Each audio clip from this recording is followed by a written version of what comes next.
certain people or certain groups that we think are trusted members of the community to go in and create their own markets on the platform. And on top of that, they will have the opportunity to earn on those markets.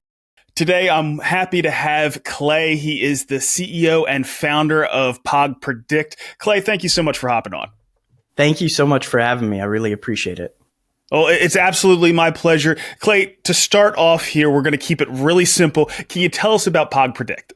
Sure. So as Brandon said, I am the founder and CEO of Pog Predict, which the name is derived from an old meme that floated around the Twitch space. A lot of streamers, a lot of viewers used that meme, that emote called Poggers. It stands for play of the game, which is a really big deal in the gaming scene. A lot of people know this that work in the gaming scene or enjoy the gaming scene. So it's a well-known name, a well-known emote that is out there. So I thought it was very fitting for the name of a prediction market that we've built, considering the fact that what we've built here is a prediction market solely for the esports community. And the reason that we did this is because we saw a gigantic gap in the market. We saw that Polymarket and Kalshi, the two largest prediction markets, don't really focus very much on the esports scene. Every now and then they'll post like some of the largest events, but as a whole, they don't really care too much about some of these tier 2, tier 3 events. And we do. We love them. We love all esports events and we want to see the community grow. We also think that traditional sports books don't have the transparency. Some of them have incredibly high fees. We want to cut all of that out with prediction markets. We also think that prediction markets on average are a lot better at predicting things. You'll see with Polymarket, I think they posted a statistic that said 82% of their markets end up leaning towards the side of the favorite. So that is a really high, really amazing statistic to see. And I think that we can build that for the esports scene as well. So I was going to ask you next about why you chose prediction markets. I was going to ask about why you chose esports first, but you've already kind of explained that perfectly. Can you dig into where you might grow from here, why you chose Hedera, and any other topics you might want to dive into? Yeah, absolutely. So Hedera is really unique in the fact that it's not necessarily a blockchain, right? And one thing that I find really unique about Hedera is that the fees are always transparent. You know exactly what the fees are going to be going forward, whereas some other blockchains out there, you have no idea if transactions spike, then fees also do. I love the fact that you're always going to get low and transparent fees on Hedera. Another thing was that Hedera, came to us and offered us a very great partnership deal. And I have to say that we are very proud to be partnered with the Hedera Foundation. We are very excited to be building here. And I think that it's going to be a great growth trajectory for all of the things that Hedera is planning. Our team has been following all of these new marketing plans and goals that the Hedera Foundation has set. And we see how they're building in the gaming space. We're really excited about that. Maybe we could integrate with some of these games. We just don't know yet, but there's a lot of exciting things that are shaping up that we want to be a part of. That makes perfect sense. Now, you mentioned, of course, we all know that Polymarket has a huge first mover advantage. In your opinion, how can Hedera make its mark in the prediction markets? I think that Hedera, as I said before, the very cheap transaction fees make it very easy to build on this architecture. So what we can do here is we can build abstractions similar to Polymarket and invite people to come and play on Pog Predict on this architecture that allows us to bring in Web 2 users that have no idea that they're even playing on crypto. they will have no idea, because what we're implementing is native USDC as our token of choice. So when they come, we want to make onboarding as easy as possible. We want to make it so easy that even your grandma can do it. That's our goal at Pog Predict. And Hedera allows us to do that. So I think that what you'll find once we implement version 2 of our platform, that it will be an incredibly easy on and offboarding process.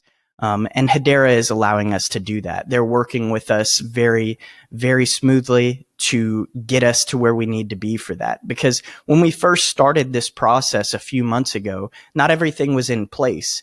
But like I said before, the Hedera Foundation is working relentlessly to try and get everything in place so that builders like us can come in and do what we have to do to build these products.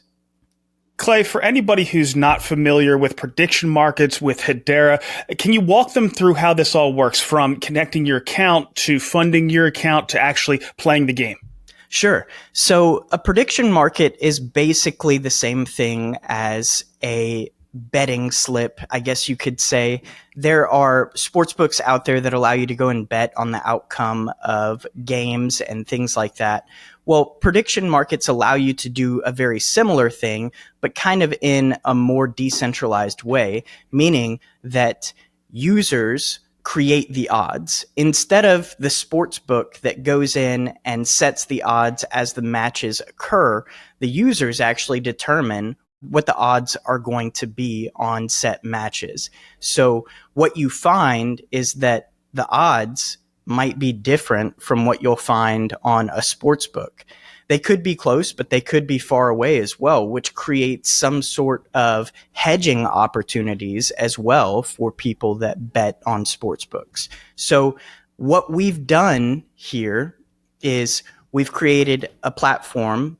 Well, version 2 will have this. So basically you go sign in, create a username, and from there you find a list of matches that are playing out, and they can be in Counter-Strike, Dota 2, League of Legends, and Valorant. And essentially, you pick the match that you want to bet on. You go to those match pages, and you see which team you want to place your bet on. And there are going to be a lot more different types of markets once we launch version 2, but initially it's just going to be based on outcomes of matches. So you will go into the market page, you will choose the team that you want to bet on, and then you will place however much USDC on that team that you want to bet on. Let me back up just a little bit though, because you have to onboard, right? So after you create your username, then we are using a on and off ramp that allows you as the user to purchase USDC from a variety of on and off ramps. So this is an aggregator that we've teamed up with to allow users to choose the best on and off ramp for them. So they'll choose whichever one they want. They'll KYC with that specific on and off ramp. They'll purchase the USDC for a small set fee, and then they will have that integrated directly into their account, their user account on the platform. And all of that is abstracted. So they don't have to worry about setting up a wallet. They don't have to do any of that. They don't have to download anything. All of that will be built into the platform itself, but it's still self-custodied. So they don't have to worry about us losing their keys. They don't have to do any of that if they're native Web3 users. And they'll also have the opportunity, if they are a native Web3 user, they can log in with their own wallet if they choose to. So if they want to log in with Hashpack, they can absolutely do that, which is what we currently have implemented on V1. That's what you can currently log in with. So once you on board and you've purchased the USDC, then you can go to any of these markets that I'm referring to and place your prediction on whichever team you think is going to win. And you can even hedge. You can purchase options on both sides. You can purchase on who you think the winner is going to be, but you could also hedge into who you think might not win, but still has a shot of winning. There is also going to be very similar markets to what we see on Polymarket and Kalshi, where you can bet no on certain options. So let's say there's a multi-option market where there's a list of teams set up for a tournament, right? You think that there is one specific team that is going to win the entire tournament. You can bet on them, but you can also bet no on all of the other teams. Let's say you know for a fact that there is a team, they have no shot of winning a tournament, right? You can easily go in and bet no on that team and have a pretty great experience knowing that that team has no shot of winning the tournament. Now, this makes perfect sense, and it's nice to hear that you can fund it from, if you're involved with DeFi and you're getting USDC that way, you can fund it that way as well. So two things. What are some of the first games that you're going to be able to bet on? And the second question I have around that is we have all kinds of stuff in the Hedera ecosystem, from Earthlings to Legends of the Past to Karate Combat, Circle of Games. If these teams want to, possibly have some of their competitions, put up on Pog Predict, how would they go about that? That's a great question. So first question, we're solely focusing on Counter-Strike, League of Legends, Valorant, and Dota 2 to begin with. Those are the four biggest esports in the world. Those are the four that we think have the best shot of getting us growth on the platform.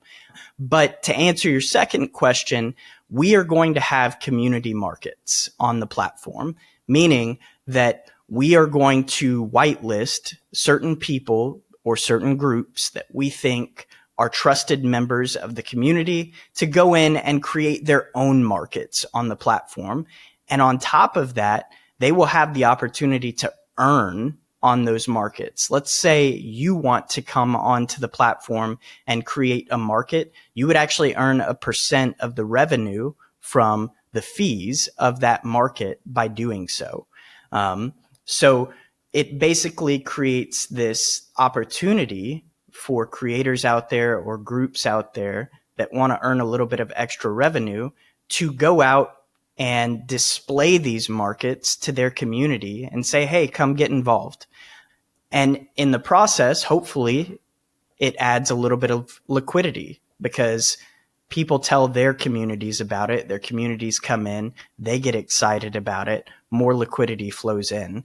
But to answer your question about who can come in and create these markets, it will be a whitelist system that we're setting up because, as you know, there are some really bad actors out there, and we want to make sure that we're protecting our platform as much as possible while also making it a little bit more decentralized, right? Because at the end of the day, that's what crypto is all about. We want to decentralize things. We want to make things more accessible to the average everyday user.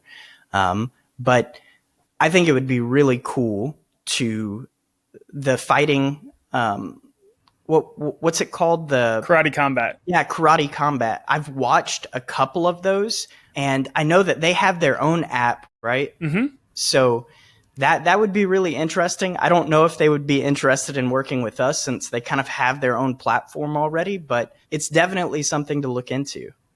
Yeah, no, absolutely. I actually could make that connection. We could see what we can put together. But I see this, as a promotional opportunity as well for some of the games that are building on Hedera. But that's pretty much all I have for the regular questions. Is there anything else that you'd like to pass on before we let you go? I just want to say that right now we're currently in version 1 of the product. We migrated from the base blockchain recently, and the product itself is not at all where we want it to be. It is a very much a beta or MVP version of what we're trying to achieve here. And so I just want to make that very clear that if you go on the site and you don't see all of the things that I listed off in this video, it's because we're not quite there yet. We will continue building, we will continue growing the platform, and we're going to have a much better product very soon. Well, that's always the path. You always have to be improving the entire time, but we're excited that you're getting started on Hedera. We appreciate you coming on here today and telling us about it, and good luck. Thank you so much, Brandon, for having me. I'm now posting these interviews of Hedera builders independently to my channel. The community, influencers, and media outlets are free to use this content to spread the word on what's being built on Hedera. Once they're all uploaded, you'll be able to go to my channel and search for whatever topic or team you're interested in to find more information. Or you'll be able to get the most recent Hedera news by watching the latest HBAR weekly update. So check them out.